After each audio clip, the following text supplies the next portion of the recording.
Olá a todos e todas, eu sou Rodolfo Pamplona Filho, estou de volta para mais um episódio do nosso programa ABDT Memória Viva. Este é um programa que tem por finalidade mostrar à comunidade jurídica nacional e internacional os grandes nomes que compõem a Academia Brasileira de Direito do Trabalho. E hoje eu tenho a satisfação de entrevistar, de ouvir, de ter esse contato com um estimado colega e querido amigo, confrade da academia, o professor e magistrado Guilherme Guimarães Feliciano. Querido Guilherme, que prazer te receber no ABDT Memória Viva. Meu amigo Rodolfo, o prazer é todo meu. Temos estado juntos muito frequentemente nos últimos tempos e isso só aumenta a minha satisfação. Que bom que é você o meu entrevistador. Não fosse você o entrevistador de todos, eu estaria especialmente feliz porque será o meu entrevistador. Muito obrigado, meu amigo. Eu digo que é não somente uma missão institucional, mas um privilégio ter a honra e o prazer de te entrevistar. E a comunidade jurídica nacional e internacional quer saber um pouco dos seus dados, da sua origem. É um momento aqui, Guilherme Guimarães Feliciano por Guilherme Guimarães Feliciano. Querido Guilherme, me conte onde você nasceu, quando, onde você fez seus estudos fundamentais. Meu querido Pamplona, eu sou natural de Taubaté, interior de São Paulo. Taubaté, cidade de tantas glórias, de tantos personagens relevantes para o cenário histórico nacional, não é? Para a literatura nacional, Monteiro Lobato, Mazzaropi, no direito Moreira Alves, Câmara Leal, e este humilde acadêmico também veio, digamos, da mesma cepa. Meus pais são professores, Rodolfo, professores da rede pública do Estado de São Paulo, no professorado iniciaram as suas carreiras e no professorado encerraram as suas carreiras, né? Foram professores do início ao fim. E por conta disso eu sempre estudei em escolas públicas estaduais. Meu pai, particularmente, que foi diretor de escola, supervisor de ensino, e só não foi à época delegado de ensino, que era a máxima autoridade da Secretaria de Educação na região, porque ele achava que era indicação política e ele não gostava de se meter com indicações dessa natureza. Mas meu pai era muito rigoroso com esses seus princípios, esses seus critérios, e achava que seria depor contra os próprios bons serviços prestados à população paulista se o filho estudasse em uma escola particular. Então, a vida toda eu estudei em escola pública. Estudei na escola Monsenhor João Alves, que na verdade fica aqui. Eu estou falando da minha casa em Taubaté, fica aqui a praticamente 800 metros caminhando, né? Eu ia a pé para essa escola. Dali eu fiz do primeiro ano até a então oitava série. O ensino médio, por um ano, eu fiz em uma escola particular, a Henriqueta Vialta Saad. Depois de insistir muito, consegui convencer meu pai de que isso era importante para que eu me preparasse para outros voos, mas não durou muito, porque aí eu já ingressei na vida militar. Então, com 16 anos, eu me tornei cadete da Marinha de Guerra no Colégio Naval. Ali eu fiquei mais 3 anos, saí na metade do último ano e aí fui fazer direito. Eu queria entender justamente como é que o direito surgiu em sua vida. Filho de pais professores, você tinha alguma referência? Como é que foi isso? Essa é uma história interessante. Eu já contei essa história em algumas ocasiões. Tem a ver com este momento da minha vida. Eu fui ser militar e não fui à toa, não. Eu tinha, Pamplona, o desejo mesmo de seguir carreira. Queria, enfim, integrar a Armada Brasileira e um dia ser almirante. Mas a vida militar tem as suas peculiaridades. A caserna tem as suas tradições, não é? Muitas dessas tradições escritas, algumas até vertidas em lei, e outras não escritas. E, curiosamente, algumas vezes essas tradições se chocam. E havia ali duas que se chocavam, e disso eu só me dei conta no meio do meu período em Angra dos Reis, no Colégio Naval, e aquilo me chocou muito, me agrediu muito e me levou a cogitar de eventualmente tentar outros voos, né? Tentar uma outra carreira.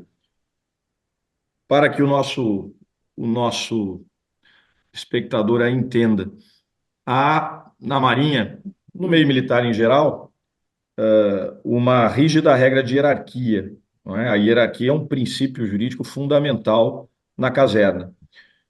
E entre os cadetes, a hierarquia se dava por antiguidade, que é uma antiguidade, né? Para quem é da magistratura, a gente sempre pensa antiguidade e merecimento. Mas a antiguidade militar é uma antiguidade meritória, não é? Há antiguidade pelo tempo, mas há também uma antiguidade pelo mérito. E o mérito, basicamente, era um conceito que se estabelecia considerando, obviamente, o seu desempenho acadêmico nas diversas disciplinas, e a Marinha, o Colégio Naval e a Escola Naval eram conhecidos porque eram muito rigorosos, E o especialmente com rigor ciências exatas. acadêmico sempre foi muito conhecido das escolas militares brasileiras. Pois é. Eu cheguei a aprender, para que você tenha uma ideia, cálculo, né, derivadas integrais no terceiro ano do ensino médio, que é algo que se aprende em engenharia, né? E era bom naquilo. E achava que tinha futuro. Então eu tinha boas notas, muito boas notas. Além disso, a sua instrução e a sua condição militar, portanto, não ser punido, ter efetivamente uma boa presença, uma boa participação nos episódios cívicos, etc., né? E, obviamente, a parte desportiva era muito importante. E eu sempre fui, na vida militar, atleta. Fui primeiro da equipe de vela, depois da equipe de esgrima. Esgrima é um esporte que eu amei e que depois que eu deixei a Marinha eu não pude mais praticar, porque não é um esporte comum, né? Verdade. Você não chega em qualquer clube e pratica esgrima. Hum. Então, havia esta regra. E eu sempre era muito antigo, por conta deste quociente. Então, eu entro na escola, eu entro no Colégio Naval como 16º de 200 cadetes, eu vou para o segundo ano como terceiro, chego ao primeiro ano como sexto, mas na metade do primeiro ano eu já era o segundo. Então, havia a perspectiva de eu ser o primeiro, o chamado 01, né? Já ouvimos É. essa história, né? É, É do meio militar. 01, 02, 03. é. Eu fui o 016, fui o 03, fui o 06, E era o veio os jogadores. 02 e era cotado para ser o 01. E, portanto, nessa condição mais antiga, eu comandava, por assim dizer. Então, eu comandava a minha sala, né?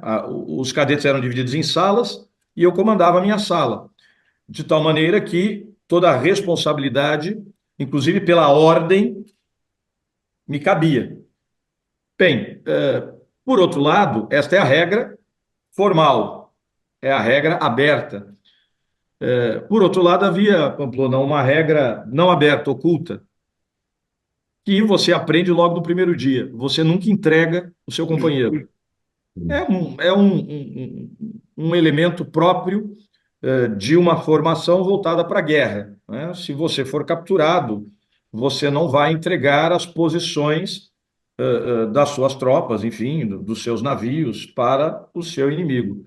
Então você nunca, para utilizar uma expressão que é aqui de fora, mas havia algo similar ali dentro, você nunca dedura ninguém, você nunca entrega o seu companheiro, mesmo que ele esteja errado. Isso era uma regra não escrita. O que aconteceu? Desculpe. Havia pessoas que muitas vezes não se identificavam com você, ou pessoas que eram mais desajustados. Isso há em todo lugar. Uma certa ocasião, houve uma grande algazarra na minha sala, e inclusive quebraram os caninhos, etc. Houve uma algazarra qualquer lá, não me lembro nem exatamente o que foi. Eu sabia quem era, eu sabia quem eram, acho que eram 3 cadetes que estavam mais diretamente envolvidos, mas eu não podia entregar. Porém, a responsabilidade era minha Entendi. responsabilidade, não é? Ou eu indicava quem era o responsável para que a punição se desse de modo justo, ou eu não os indicava, zelava pela tradição não escrita, mas aí o responsável era eu. E foi essa a opção que eu fiz. Eu não entreguei os meus companheiros. E eu fui punido por algo que eu não Hum. fiz. E os comandantes sabiam disso. Eles conheciam a regra escrita e a não escrita. Que sensação isso me trouxe, meu amigo A Ploma? Uma sensação de injustiça, né? profunda sensação de injustiça. A essa altura, o meu querido pai já fazia direito numa universidade aqui em Taubaté, porque era um sonho dele. Depois que ele se aposentou como supervisor de ensino, ele quis fazer direito. Nunca exerceu, mas fez direito. E comentava comigo que ele lia dos livros, ele estava ainda no primeiro ano, falava da filosofia do direito, né, e da sociologia do direito, coisas que ele nem tinha visto ainda, mas que o fascinavam e tal, das teorias de justiça. Aí, nessa perspectiva de sair, eu pensei comigo, acho que eu tenho de ir por este caminho. Talvez seja um sinal. Se eu estou saindo daqui porque eu me senti injustiçado, talvez eu deva procurar algo que me diga sobre justiça. E aí, no momento em que eu pedi a baixa, eu já sabia que eu ia fazer o direito. Coisa sensacional, que história. Eu confesso a você que eu não conhecia, eu te conheço há tanto tempo e eu não conhecia essa história. E como é que foi a sua formação do direito? Como é que você se viu na faculdade? Qual curso você fez? Como é que foi seu período da graduação, né? Eu sei que você tem uma peculiaridade também muito pessoal, você é a maior autoridade no Brasil em direito penal do trabalho, então eu vou deixar aqui, não vou dar muito spoiler, mas quero que você conte essa parte da sua migração no direito em sentido amplo.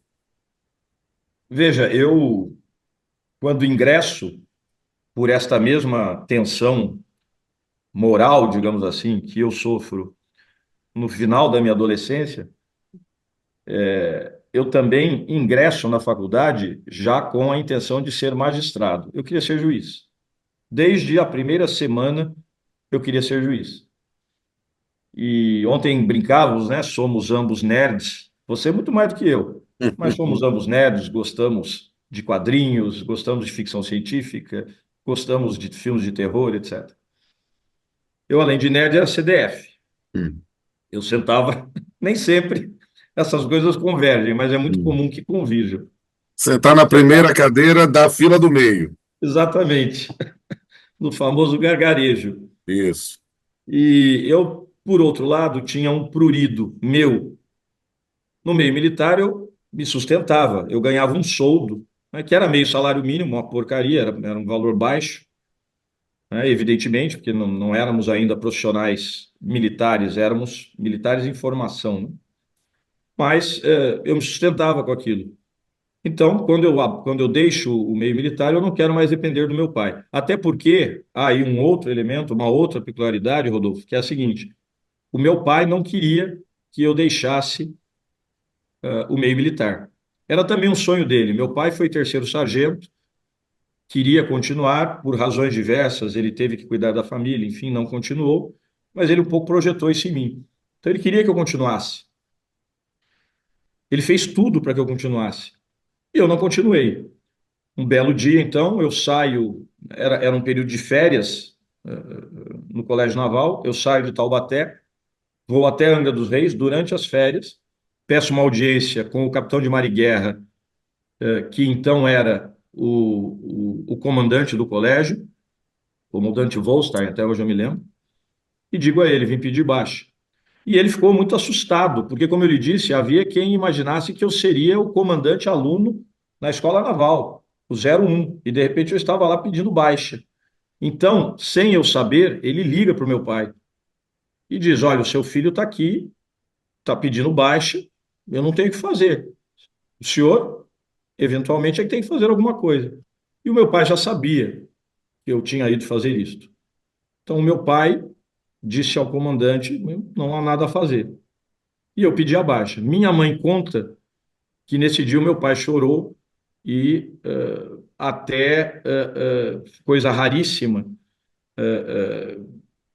perdeu um pouco o controle e, digamos, agrediu a parede.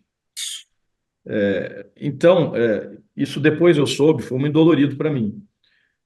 Então, quando eu volto para a vida civil, Rodolfo, eu não estava muito bem com meu pai.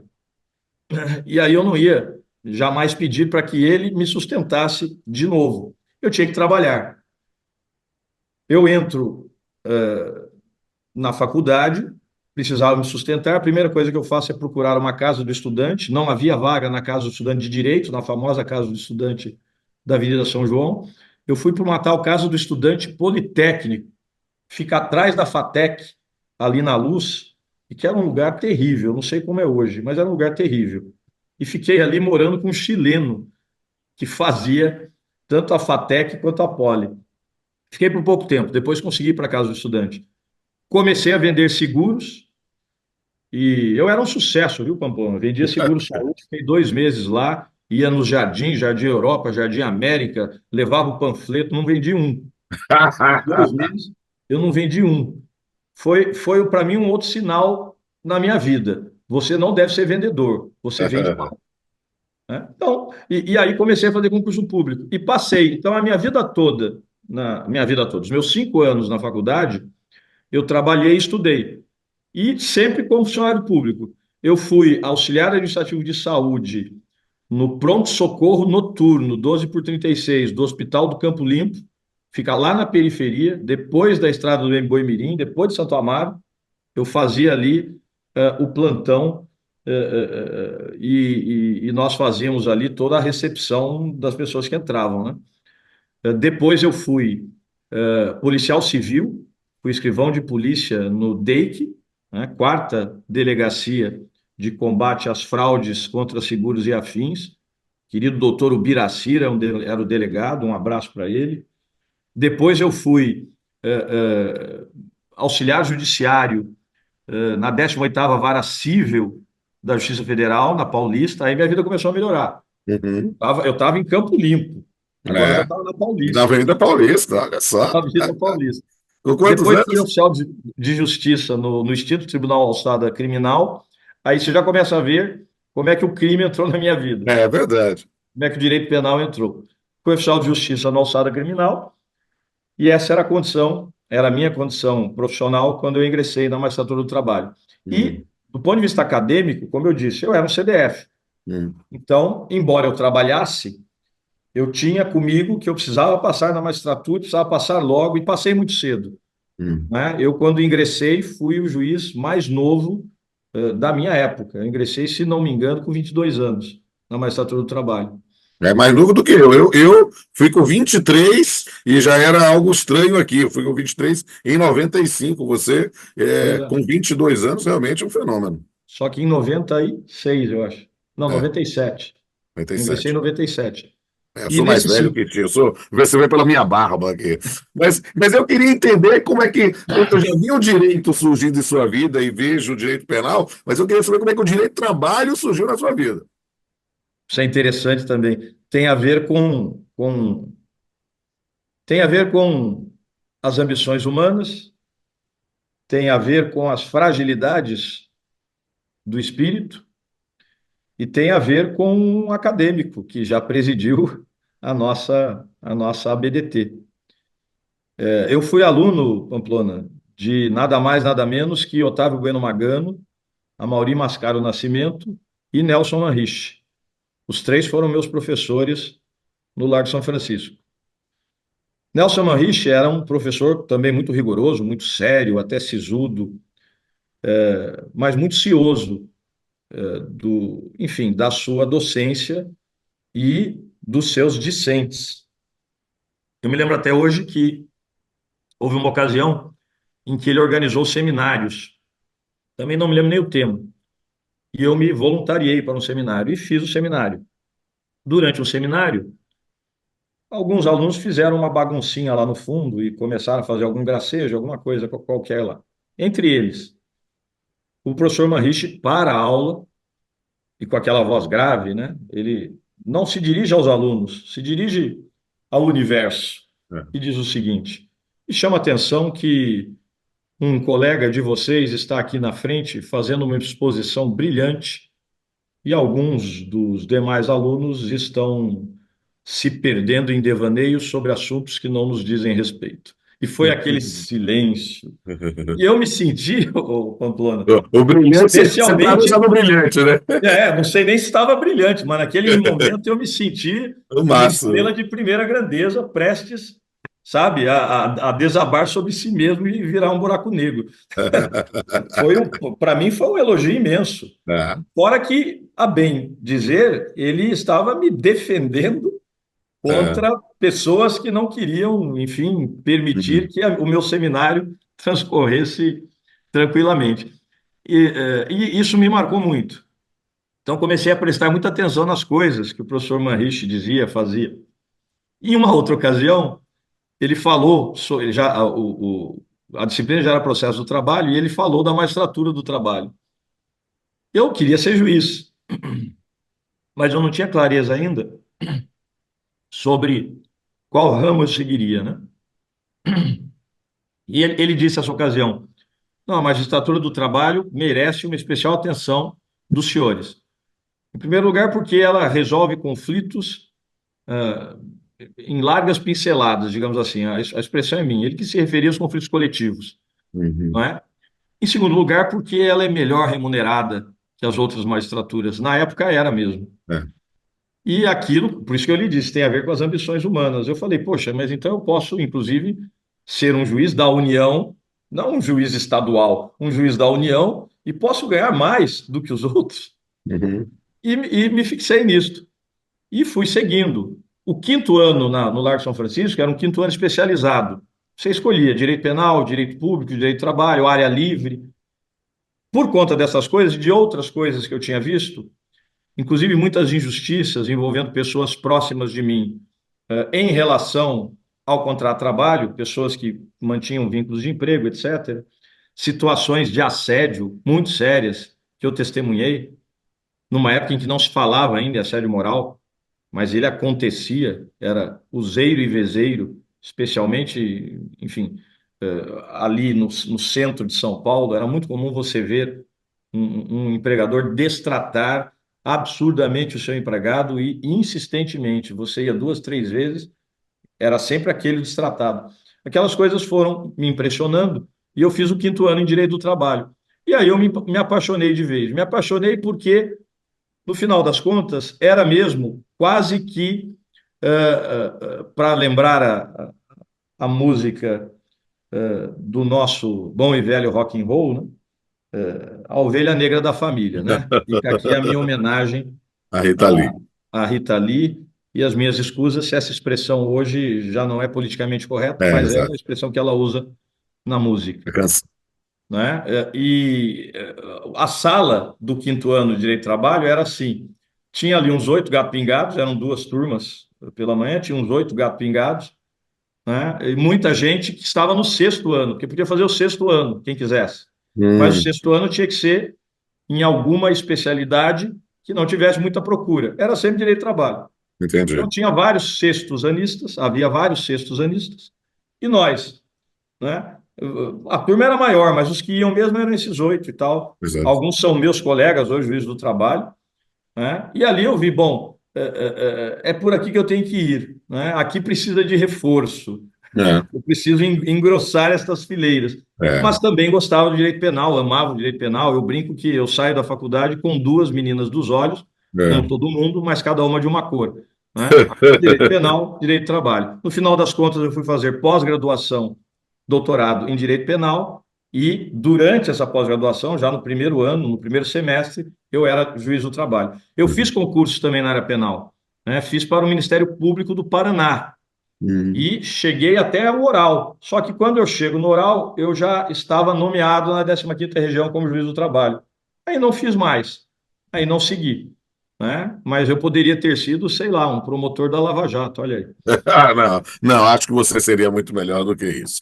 Mas quero lhe dizer, meu amigo, né, eu também tenho essa condição de centauro. Você é de direito do trabalho, direito penal, eu sou do direito do trabalho, direito civil. Então, nós temos essa condição meio de minotauros ou de poliamoristas, né, de termos casado, né, com dois ramos do direito que as pessoas não conseguem compreender essas interfaces aí, por isso, às vezes, fazem essas taxações em quadradinhos, né, em caixinhas, e a gente sabe muito mais que a melhor forma não é pensar fora da caixinha, é rasgar a caixinha e Exatamente. compreender esses novos horizontes. Mas, querido, Eu você odeio se essas tornou. caixinhas. Eu também.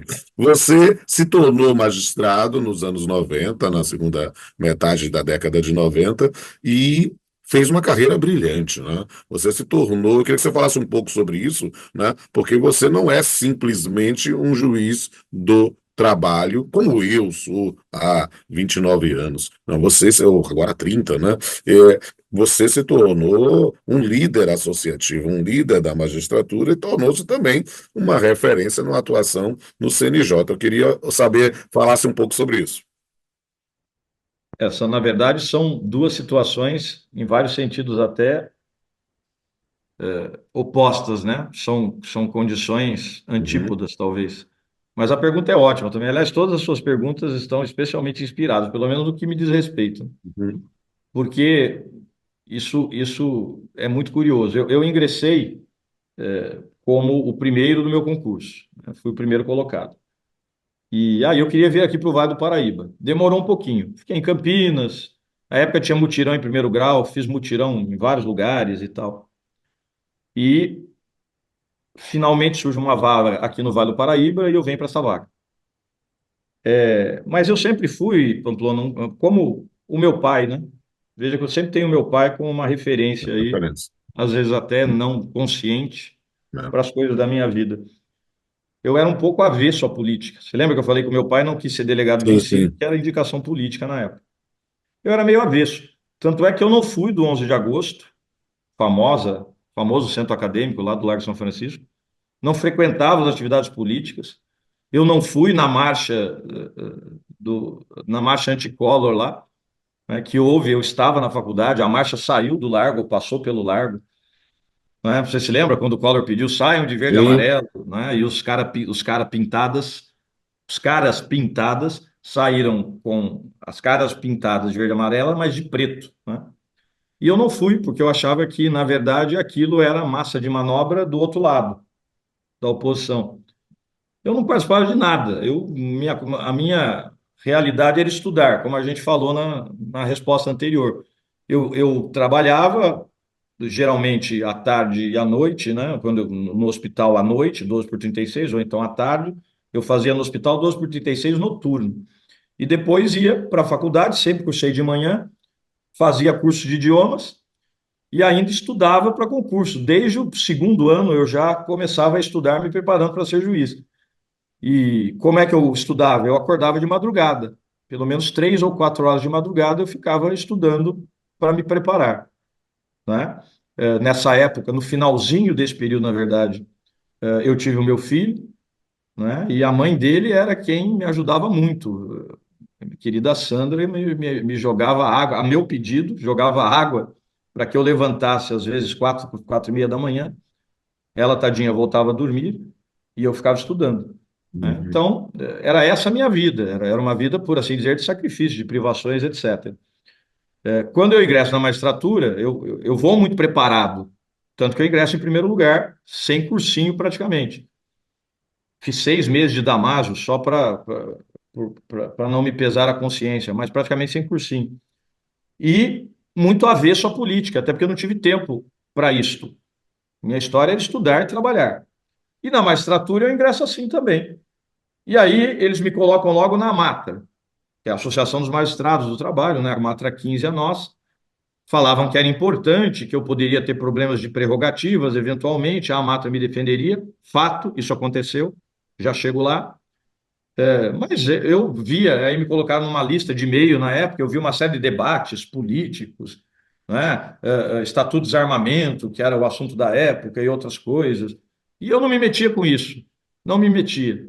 Eu falava de direito, ou das questões de direito que diziam respeito à minha jurisdição. Nesses temas eu debatia com os colegas, etc. Questão de política associativa, para mim, era bobagem. Eu mantinha aquela distância segura que o meu pai tinha me ensinado e que eu mantive durante a própria faculdade. Até Pamplona, que aconteceu um outro episódio, que também dividiu águas, digamos, da minha história pessoal. Houve um problema muito sério com certos advogados, que depois, inclusive, descobriu-se eram advogados ligados a organizações criminosas, etc. Foram até mesmo presos. Mas um deles militava na Justiça do Trabalho, era muito petulante, muito petulante. Eu era um juiz novo, tive 2 ou 3 enfrentamentos com ele. No terceiro enfrentamento, ele se pôs no meio da audiência a telefonar para o presidente da Comissão de Prerrogativas, falando alto, para exatamente impedir que eu seguisse a audiência. E eu não tive dúvidas, eu convoquei o agente de segurança e expulsei esse advogado, da sala de audiências, exercendo o meu poder de polícia em audiência, que não é nem um poder penal, é um poder civil, está lá no Código de Processo Civil. Expulsei o advogado. Veio outro, na verdade, essa era uma advogada, ela chama o marido vem, e vem numa intenção de enfrentar, né?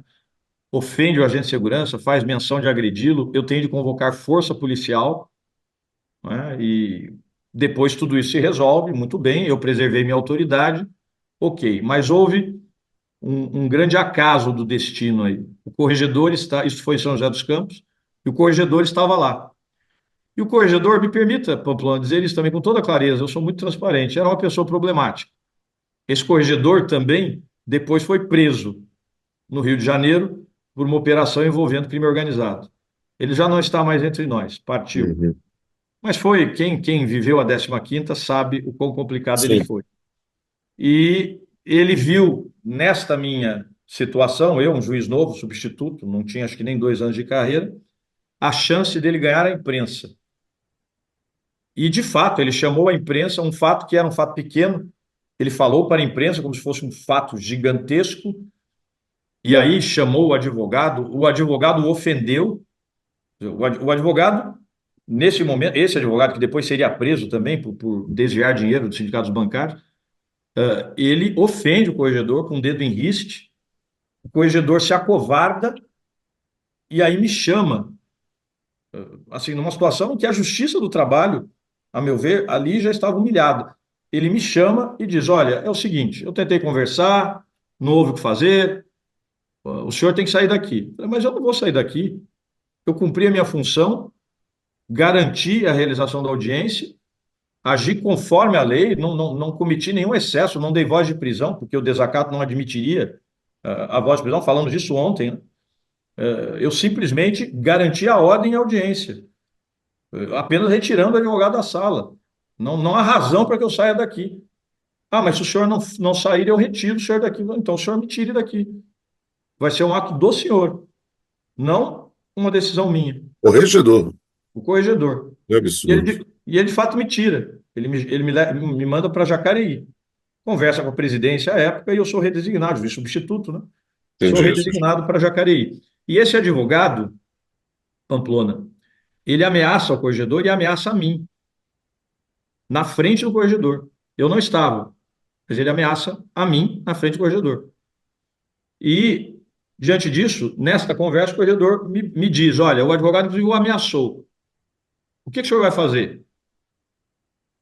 E aí é que a política associativa entra na minha vida. Quem é que Uhum. estava ao meu lado nesse momento? Meu querido amigo Marcos da Silva Porto, que era o presidente da Matra 15 naquela época.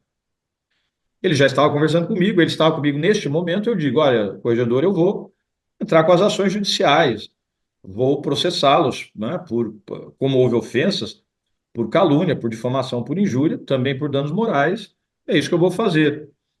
E vou me defender, porque eu tenho certeza que eles vão me representar perante a corregedoria, o que de fato aconteceu.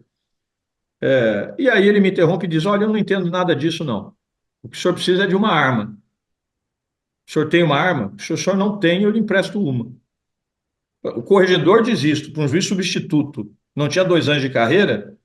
O que eu Uhum. fiz, Pamplona? A arma eu já tinha, porque eu tinha sido policial. Claro. Eu compro uma outra arma e compro um colete à prova de balas. E passei Muito 6 meses andando armado e com colete à prova de balas, porque a minha instituição, bem. na minha visão, não ia me proteger. Quem foi que me protegeu, inclusive contra a minha instituição, naquele Ah, momento, ah, encarnada no corregedor, que queria a minha cabeça de alguma maneira? A Matra 15. Ele chega a me chamar lá para um depoimento, uma coisa meio policialesca, e estava lá o doutor Marcos Porto do meu lado, interrompendo as perguntas, dizendo: Excelência, essa pergunta não, dessa maneira não, o juiz não vai responder. Aquilo me tocou tanto, Pamplona, porque eu falei: nossa, se não fosse essa associação, seria só eu. Eu estaria Verdade. sozinho nisso Verdade. aqui. Aí se abriu para mim um novo mundo. Falei: nossa, política associativa não só é boa, como é absolutamente necessária. Necessário. Na gestão seguinte, eu era diretor cultural, depois diretor de prerrogativas da Matra, depois diretor de prerrogativas, depois secretário-geral. depois vice-presidente, depois presidente da Matra 15. Na sequência, Paulo Schmidt me chama na Anamatra, fui diretor nacional de prerrogativas, vice-presidente da Anamatra, presidente da Anamatra. Sempre me lembrando deste episódio. Claro. Como o movimento associativo é essencial para os juízes. Verdade. Sensacional, né? Isso até emociona, né? E eu digo, como seu colega da magistratura, eu conhecia fragmentos dessa história, né? Mas vê-la completa é algo que se toca, a gente toca nesse ponto. E eu vejo, e eu digo na condição de ser o liderado, na condição de presidente da Associação Nacional dos Magistrados Trabalhistas, eu vi o grande trabalho que você desenvolveu, a postura atuante, né, e posso lhe dar esse testemunho, né, que fez um grande trabalho, deixa isso gravado à posteridade. E como é que Obrigado. surgiu o CNJ nessa conversa? Então, também com toda a transparência, meu amigo Pamplona, digamos que ter presidido a Anamata não me ajudou muito. Hum, Houve até um momento em que nós, inclusive, brincávamos, eu já estava no movimento associativo, que se o juiz se inscrevesse na lista da Anamata, você vai se lembrar disso. Houve uma época, hum, acho que foi até o Renato Santana ali, presidente, hum. em que a Anamata fazia uma lista, Eu lembro disso, eu votei, isso, dos interessados né? para o CNJ. E aí os associados votavam e a Anamatra mandava a relação toda dos interessados pela ordem de votação, né, os mais votados, enfim, para o TST. E E era a certa solenemente altura, ignorado. não, a certa altura, o que se conversava, o que se comentava a boca miúda, até com uma certa picardia, é que se o indivíduo não quisesse ir para o CNJ, ele deveria compor a lista. Aí era absoluta segurança de que ele não seria indicado. Obviamente que nem sempre foi assim.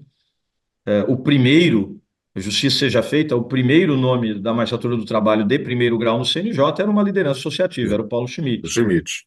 né? E depois vieram vários outros, praticamente todos. A própria, depois foi o nosso querido amigo ali da 10ª região, o Humberto, que Hum, também teve um papel importante na Matra 10, a ministra Morgana, que teve um papel importante na Matra 9. Então, eu diria que, pelo menos no primeiro grau, quem por ali passou sempre teve alguma vinculação, ainda que não tão próxima, mas alguma vinculação com o movimento associativo. Mas o fato de ter presidido a Anamatra, e quem preside uma matra, preside uma Anamatra, muitas vezes entra em linha de colisão com os tribunais. É impossível era algo que eu dizia também, você passar 2 anos à frente de uma matra e não ter nenhuma tensão com a administração do respectivo tribunal. Se isso verdade. acontecer, provavelmente você não fez as coisas muito corretamente, Verdade. porque é normal que haja um conflito de interesses ali. Isso aconteceu, né? Como você mencionou, especialmente a minha gestão na Anamata teve muita visibilidade, Sim. houve alguns conflitos, foi uma época em que se discutiu a extinção da Justiça do Trabalho, eu peguei a reforma trabalhista, não é? Eu tomo posse logo depois do impeachment de Dilma Rousseff, não é? E aí fizemos todo o enfrentamento da reforma trabalhista, do ponto de vista legislativo, do ponto de vista de imprensa, não é? A reforma que era aprovada e que era apoiada por alguns segmentos da própria Justiça do Trabalho. Uhum. E é claro que isso ia me marcando pessoalmente, quase que me tatuando. É verdade. Então, digamos que quando termina tudo isto, eu certamente não era o nome preferido de ponto a ponto para ser o representante da Justiça do Trabalho em primeiro grau no CNJ, por estas tensões que eu vivi. Me permita lhe dar até um testemunho, pensando dá para você dar uma respirada, né? Eu confesso a você que foi uma surpresa para mim, inclusive, né? Eu sou seu liderado, sabia, eu vi o quanto você foi atuante, eu digo, "Olha, o que aconteceu? Olha só, é alguém que nunca teve medo ou papa na língua para lutar pelos interesses da magistratura nacional, né? E que às vezes são, digamos assim, às vezes conflitantes com posições institucionais ou tribunais. E de repente estava lá, eu digo, que ótimo, o mundo está mudando. Conte essa história. Pois é. Então, eu saio exatamente com esta sensação de que, digamos, a minha imagem precisava descansar se eu, em algum dia, em algum momento, pretendesse isso. E eu tinha essa intenção, eu gostaria muito de ser conselheiro, né? Até porque eu vi colegas sendo e conversei, tratei com com muitos deles, não é? Do lado de cá, digamos assim. E via o quão relevante era e como era importante, sobretudo, para algumas pautas dentro do judiciário. Porque a verdade é que muitas vezes a sociedade vê o CNJ como um órgão de punição disciplinar, né? Como um super órgão correcional. Mas o CNJ não é isso. Ele foi pensado para ser um órgão de inteligência das políticas nacionais do Poder Judiciário. Era isso que ele deveria ser e que, em grande medida, ele é. E essa era uma dimensão do CNJ que me atraía muito. Mas eu segui minha vida. Terminou a Anamatra, eu volto para Taubaté, assumo de novo a primeira vara, fico aqui um tempo, aí vem a pandemia,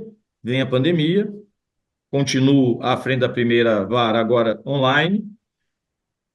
Às tantas, o meu querido amigo Jordani, desembargador Francisco da Mota Jordani, era vice-presidente judicial e me chama para ser juiz auxiliar dele. Eu converso à época com a minha ex-mulher, ela não oferece oposição, acha importante que eu vá e eu vou. Mas, na verdade, eu estava à distância. Termina a pandemia, eu passo a ir para Campinas, sou depois surpreendido com um novo convite pelo meu querido amigo também, João Alberto, o atual vice-presidente judicial, me convida para ficar, eu aceito, eu fico. E neste meio tempo já tinham sido abertas umas 3 listas para o CNJ. E eu sempre ligava para alguns amigos no TST para perguntar, será que haveria uma oportunidade? E muitas vezes eu ouvi, olha, seu nome ainda é muito marcado por conta da Ana Mata. Então, pode ser que dê certo, mas é um caminho difícil. E eu desistia, né? Eu falei, bom, se esse é um caminho tão difícil, especialmente estando como juiz auxiliar, quer dizer, aí você, um desembargador, confiou a você esta função. Você, de repente, vai partir para outra e Uhum, deixá-lo ali no meio do caminho? Eu não queria fazer isso. claro. Da última vez, alguns desembargadores do meu tribunal, quando souberam da lista, foram até, assim, muito carinhosos comigo e insistiram, não, você tem que se inscrever, você tem que se inscrever. Não, mas eu sou juiz auxiliar aqui. Como é que eu vou me inscrever? Eu não posso, me foi confiado esta função, eu tenho que levá-la até o fim. Depois, quando eu voltar para a jurisdição, eu me inscrevo, se for o caso. Não, mas então fale com o vice-judicial. E eu conversei com o meu amigo João Alberto. Eu imaginei que ele diria o seguinte, exatamente, olha, Guilherme, eu te convidei, você aceitou, você sabia que essa lista ia ser aberta. Então, agora você fica aqui comigo. Afinal, repito, você aceitou o convite, sabendo que essa lista seria aberta. Eu achei que ele me diria isso, Pamplona, mas ele não me disse isso. O João é um cara espetacular. Ele virou para mim e falou: Ah, você quer se inscrever para o CNJ? Por que não se inscreveu ainda? Você está perdendo tempo. Eu falei, mas, João, eu estou aqui com você e tal. Meu amigo, eu perco um juiz auxiliar e nós ganhamos um conselheiro. Vai e se inscreve logo. Eu fico até emocionado É, quando eu me lembro disso, porque eu não esperava. Eu, claro. eu esperava que ele dissesse: Não, você tem um compromisso aqui. Aí eu me inscrevi. Conversei com os ministros mais próximos.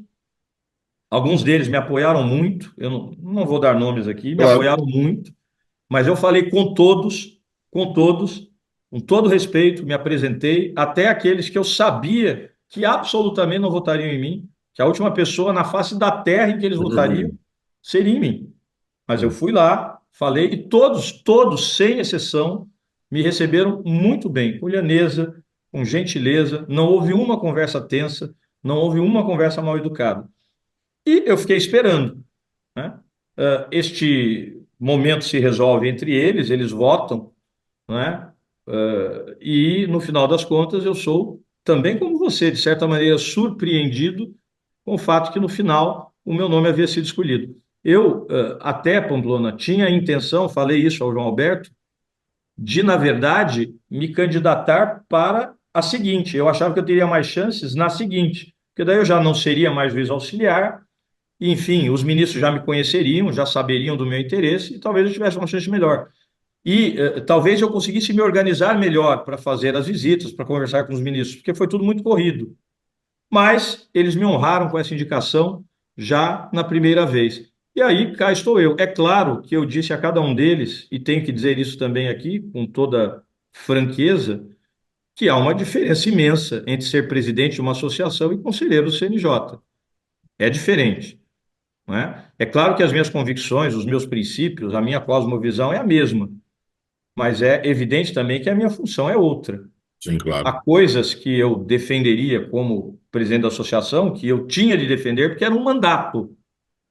Então, se uma assembleia decide algo contra a minha cosmovisão, ainda assim eu tenho de fazer valer, como presidente da associação, aquele Verdade. entendimento, porque é assim que funcionam as organizações democráticas. No CNJ, não, né? No Verdade. CNJ, eu estou pela instituição e não simplesmente para ser ali digamos, um anteparo de interesses da associação. Então, deixei isso muito claro aos ministros, vejo assim e penso que assim tenham atuado. E é essa aí a história. E agora eu quero, indo para uma parte final, falar como é que surgiu a Academia Brasileira de Jeito e Trabalho em sua vida. Ah, esse era outro sonho antigo, meu caro Pamplona. Eu estava. Aí envolve alguns acadêmicos também, muito queridos, muito queridos. Eu falei que eu fiz o meu primeiro doutorado em penal, né, na É, Universidade de São Paulo, com a minha querida professora Ivete Senise Ferreira, minha orientadora. E depois eu resolvi fazer um segundo doutorado fora do país e fui fazer em Portugal. Fiz na Clássica de Lisboa, né, uma das mais antigas faculdades de direito da Europa, e que à altura tinha um convênio com a Associação dos Magistrados Brasileiros, que me permitiria ir sem grandes despesas, digamos assim, porque eles pagavam todas as matrículas, pagavam um número certo de viagens ao ano, né? E aquilo, portanto, me daria um certo conforto financeiro, digamos, que viver na Europa, na verdade, hoje em dia, a sua condição de vida cai por um sexto, né? Mesmo que, verdade. obviamente, um juiz ganhe bem no Brasil, você vai converter isso para euro, a sua condição cai imensamente. Desculpem, é que eu estou um pouquinho Tranquilo. gripado. E então eu fui, encarei esse desafio, pedi ao meu tribunal aquela licença que a lei orgânica da magistratura reserva aos juízes e fui a Portugal. As más línguas, meu querido amigo Rodolfo Pamplona, dizem que eu fui lá aprender o idioma, mas isso não é verdade. Eu já o dominava um pouquinho. E fiquei ali e conheci grandes figuras ali. E uma das minhas melhores amigas, que eu conheci em Portugal, mas era brasileira, é brasileira, é a nossa querida confreira Lélia Guimarães. Ó, Lélia grande Guimarães, figura. aí da sua Bahia, Sim, né? gente muito boa. Lélia Guimarães fez esse doutorado comigo. Ela pelo Ministério Público, né, também obteve a licença, eu pela magistratura. Ela, eu imagino, pela Associação dos Procuradores, eu pela Associação dos Magistrados Brasileiros. E ficamos muito amigos, muito amigos. E Lélia, à altura, me fala da academia, ela já era acadêmica há um bom tempo, né? E fala: "Olha, você precisa ser da academia, eu vou indicar você para a academia e tal." E depois, enfim, nós ficamos os 2 anos lá, que é quando se cumpriam os créditos, depois, quando voltamos ao Brasil, acabamos nos afastando um pouco, né? Porque ela na Bahia, eu em São Paulo, cada um com seus interesses, acabamos nos afastando um pouco, falávamos eventualmente, mas não nos falávamos tanto. Mas aquilo ficou, digamos, latejando na minha cabeça, academia, academia, academia, porque quando Lélia falou, eu fui pesquisar e vi as coisas tantas que a academia fazia, os congressos. Depois, já pela Namatra, comecei a frequentar eventos da academia, especialmente os congressos nacionais e internacionais da academia. Aquilo me impressionava muito pela qualidade, né, pelo tamanho, eram eventos portentosos, ora em Brasília, ora no Maxud Plaza, e sempre com convidados estrangeiros. Foi uma das primeiras vezes que eu acho que eu vi você palestrar, se eu não estou enganado. Acho até que você fez um desagravo a Rui Barbosa à altura, porque alguém havia, acho que um jornalista, não sei nem se não foi o Nassif, tinha feito Hum. uma fala que tinha dito que alguma coisa como Rui Barbosa não é lá essas coisas. Aí você, na sua fala, que não tinha nada a ver com isso, você Uhum. faz um desagravo a Rui Barbosa. Uhum. Então, acho que foi a primeira vez que eu tive falando. E aquilo foi me cativando. Às tantas, muito tempo depois, eu já era professor da USP, já havia passado no concurso da USP, já estava há alguns anos na Universidade de São Paulo. Eu sou procurado pelo meu querido amigo Bolsinhas. Querido Bolsinhas. Eu já havia concorrido uma vez à academia e tive o apoio maciço dos tchararã, baianos. Baianos. Tive mais votos na Bahia do que em São Paulo. A bancada Mas, baiana que volta junto. é, mas perdi a altura. Foi a minha primeira tentativa. Perdi para o nosso querido confrade Gustavo Felipe. Aí depois disso eu falei, não, nisso eu era vice-presidente da Matra 15, tentei fazer as duas coisas juntas, daí eu pensei comigo, não, deixa eu terminar o meu ciclo associativo e depois eu me dedico a isso da academia. O problema é que meu ciclo associativo demorou, né? Verdade. Mais do que eu imaginava. Mas aí, muito tempo depois, o nosso querido Bolsinhas me procura com a mesma fala da Lélia. É impressionante, eles não sabiam. Depois é que eu disse isso a ambos, né? Mas parece que Bolsinhas repetia a Lélia. Você precisa ir para a academia.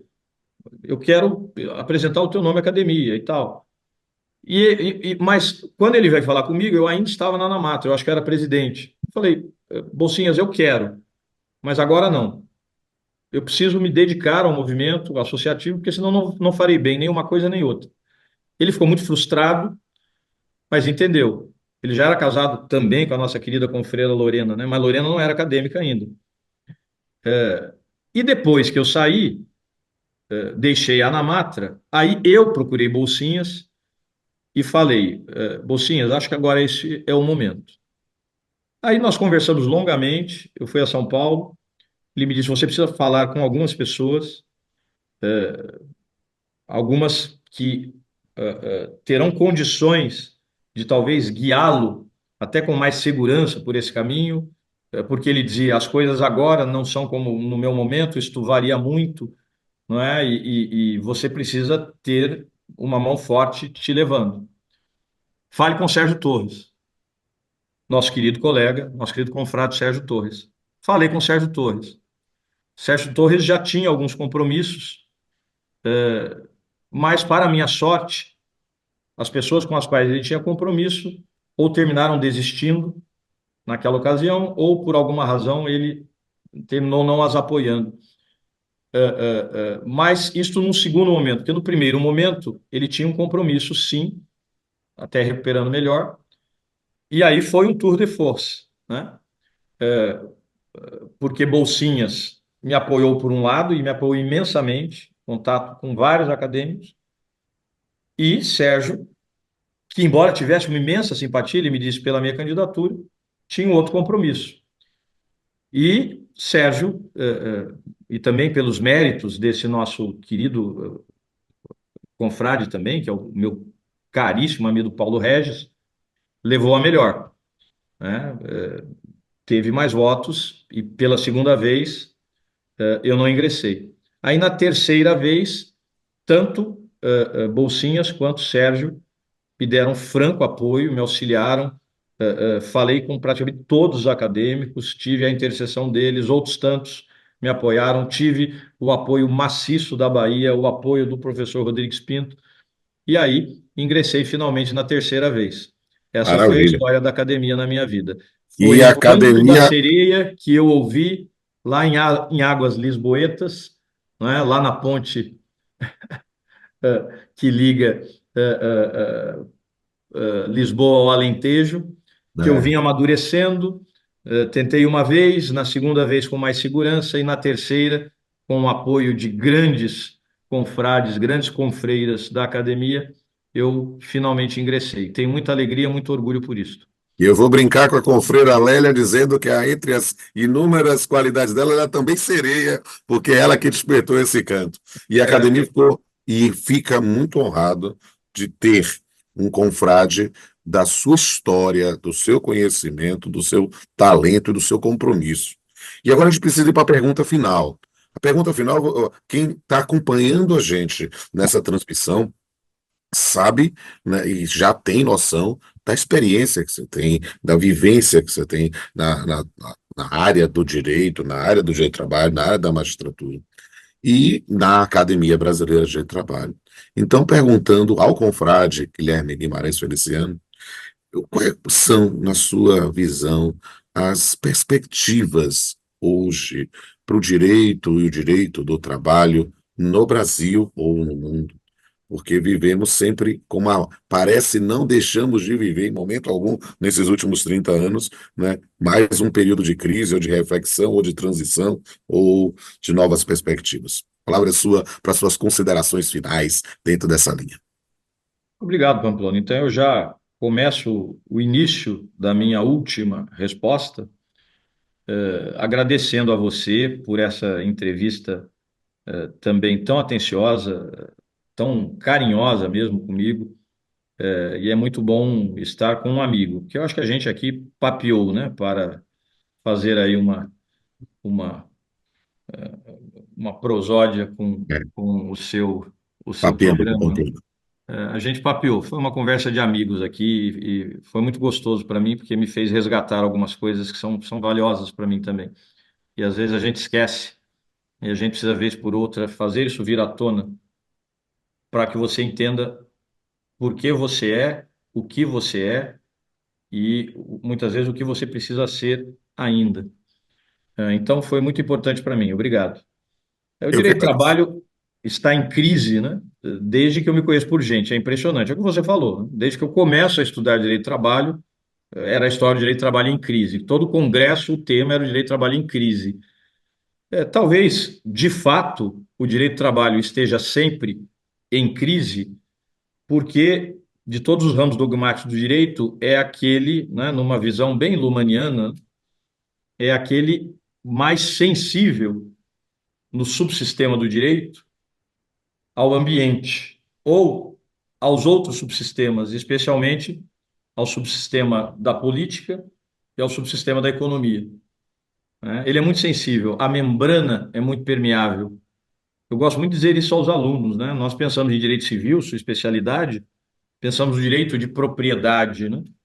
É claro que houve muita evolução a respeito deste instituto, né? Mas ele é mais ou menos conceitualmente o mesmo direito concebido pelo gênio jurídico romano. A ideia do direito, né, de usar, fruir, perseguir, não é? Os que inferos ad sidera. Ainda é esta a ideia, né? A oponibilidade erga omnes. A diferença é que hoje, se você pensa sidera, você vai ter enfim, o direito internacional à passagem inocente. Então, você não pode impedir uma aeronave de passar em cima da sua casa. Você pensa em ínferos, há o direito da União sobre os minérios, Exato. mas afora a função social da propriedade, mas afora esses elementos que foram se agregando, o conceito é rigorosamente o mesmo há milênios. Milênios. Isso é o direito civil. Se eu penso no direito do trabalho, o nosso direito do trabalho, talvez o instituto mais emblemático do nosso direito do trabalho, e não é diferente em outras realidades nacionais. Talvez o mais emblemático que tenha sido a estabilidade decenal, que era, por assim dizer, a mais poderosa das garantias de emprego, né? Ela nasce em 1926, não é isso? Em 23, 1923, com a Lei Eloy Chaves, Uhum. fez 100 anos ano passado. Ela nasce em 23 com a Lei Eloy Chaves para os ferroviários, recebe um golpe letal em 66 com a Lei de Fundo de Garantia e morre em 88 com a Constituição da República.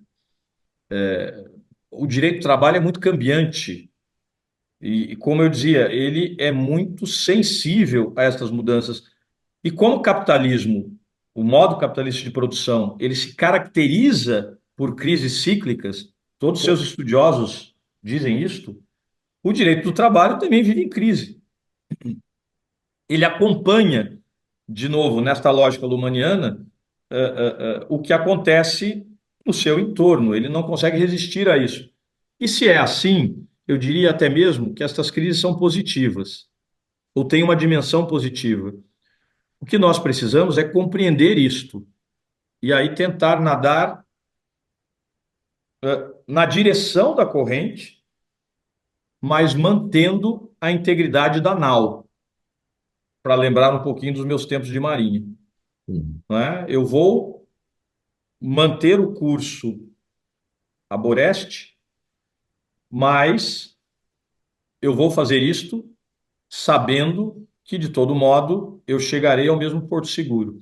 É isso que talvez falte um pouco a alguns doutrinadores que têm esta visão de que o direito do trabalho é um direito de proteção, é um direito tuitivo, é um direito tutelar. E é mesmo. Direito do trabalho sem princípio da proteção, para mim, não é direito do trabalho, é direito civil. Não é? E mesmo o direito civil, em vários seus segmentos, também tem um sentido forte de proteção Verdade. do hipossuficiente. Pensamos no direito do consumidor, o próprio direito de família em alguns contextos. Né? Mas o direito do trabalho vive esta essência, é o seu espírito. Sem isso, nós podemos voltar, por exemplo, a Antônio Menezes Cordeiro, lá da minha clássica de Lisboa, para quem, até hoje, o direito do trabalho não tem autonomia dogmática. É um sub-ramo do direito civil. Nós, felizmente, desde a década de 50, superamos isto. Vemos o direito do trabalho, aliás, desde a década de 40, né, que houve uma discussão inicial ali, mas eu diria que isso se sedimenta mesmo entre 40 e 50. A compreensão de direito do trabalho já não se confunde com direito civil, e não apenas pelo fato de ter uma consolidação das leis do trabalho, mas pelo fato de ser regido por princípios próprios, etc. Tem mesmo autonomia dogmática, né? Tem cadeiras próprias nas universidades, já não se fala mais em legislação operária, e tudo isso que nós sabemos. Pois, nesse contexto, é preciso que o direito do trabalho saiba se reinventar. Infelizmente, muitos dos que, com toda a justiça, querem manter acesa esta chama da proteção, e eles têm razão nisto, não conseguem perceber que esta proteção precisa se transformar para essa nova realidade. Eu não conseguirei, talvez, manter a mesma forma para uma proteção que foi pensada para o modelo fordista. Se nós estamos caminhando para uma economia com outras características, para um pós-fordismo que já não se caracteriza pela concentração do capital, pela localização do trabalho, pela hierarquização disciplinar, né, até numa visão Foucaultiana, né, das sociedades disciplinares, isso se projetou dentro da fábrica, mas isso agora está mudando. O que não significa que não haja subordinação, por exemplo, para efeitos jurídico-laborais numa relação entre um trabalhador e uma empresa de aplicativos. Eu entendo que pode haver, mas eu entendo, por outro lado, que não necessariamente haverá sempre. E que isso tem de ser analisado casuisticamente, como foi tudo no direito do trabalho, a partir da própria lógica da primazia da realidade. Não é? Então, o direito do trabalho só terá futuro como um direito tuitivo, como um direito de proteção do hipossuficiente. Mas é preciso reconhecer que, conforme o capitalismo se transforme, a hipossuficiência se transforma e as categorias jurídicas precisam se transformar também para acompanhar este novo rumo, este boreste, mantendo a integridade da nau, compreendendo que o porto é o mesmo, aquele porto seguro, da proteção do hipossuficiente, mas compreendendo que, às vezes, a correnteza exigirá um outro percurso, novas categorias. Talvez o que esteja faltando ao direito do trabalho seja conceber estas novas categorias de proteção para essa nova realidade da gig economy, enfim. Este será o próximo passo. Eu acredito, terminando de responder, num futuro para o direito do trabalho. Acho até que a história recente das constituições, eu digo isso no meu curso crítico de direito do trabalho, Hora do Merchan, né, editora Saraiva, eu digo isto em um capítulo que trata exatamente sobre o futuro do direito do trabalho, que as novas constituições do século XXI, e aí eu elenco ali duas para cada continente, revelam que o direito social está vivo no âmago da ordem jurídica dos países de todos os hemisférios, né? Tomando, por exemplo, alguns ali emblemáticos. O direito social está ali, o Estado social está ali, a proteção constitucional ao trabalho está ali, de várias formas. Em algumas constituições, de um modo, inclusive, muito progressista, né? A Constituição do Equador, por exemplo, é algo fantástico, né? Até do ponto de vista do direito ambiental. Talvez seja a primeira Constituição que efetivamente vence o paradigma antropocêntrico, porque reconhece a Pachamama, que é a natureza, titularidade de direitos, né? Outras constituições ainda mantêm muito o seu perfil liberal, ainda são, digamos, mais tímidas na construção jurídica, mas está ali, de alguma maneira, a proteção do trabalho. Então, a proteção do trabalho, ela subsiste a esta nova realidade. E o direito do trabalho subsistirá. Mas para ele atender melhor a sua finalidade, as suas categorias precisam talvez se adequar melhor a estas mudanças. É isto que eu tenho proposto do ponto de vista acadêmico, né? Em vários sentidos. Isso passa, inclusive, por uma certa decolonialidade do direito do trabalho, que nós temos de fazer, né? Você pega hoje, e aí eu termino aqui mesmo, como é que essa pergunta é fascinante. Você pega os manuais hoje de direito do trabalho, até o meu, você vai ver a origem do direito coletivo, as greves. Aí as primeiras grandes greves, a greve, a grande greve de 1917, mas aí recua um pouco. As primeiras greves no Rio de Janeiro, última década do século XIX, a greve dos cocheiros do Rio de Janeiro. Tudo isto, e pouca gente se dá conta disso que eu estou dizendo, era a greve das pessoas brancas. Porque antes mesmo da abolição, em 1888, houve greves de pessoas negras, que são ignoradas, não são referidas, a não ser por historiadores negros. Mas o nosso olhar, que ainda é um olhar da metrópole, simplesmente não enxerga isto como algo que faça parte da história do direito do trabalho. Você vai olhar nos manuais a faseologia do direito do trabalho, a divisão do direito do trabalho em fases, na verdade é a divisão do direito do trabalho europeu. Não fala nós. Então, pensar novas categorias passa, inclusive, por essa decolonização do direito do trabalho.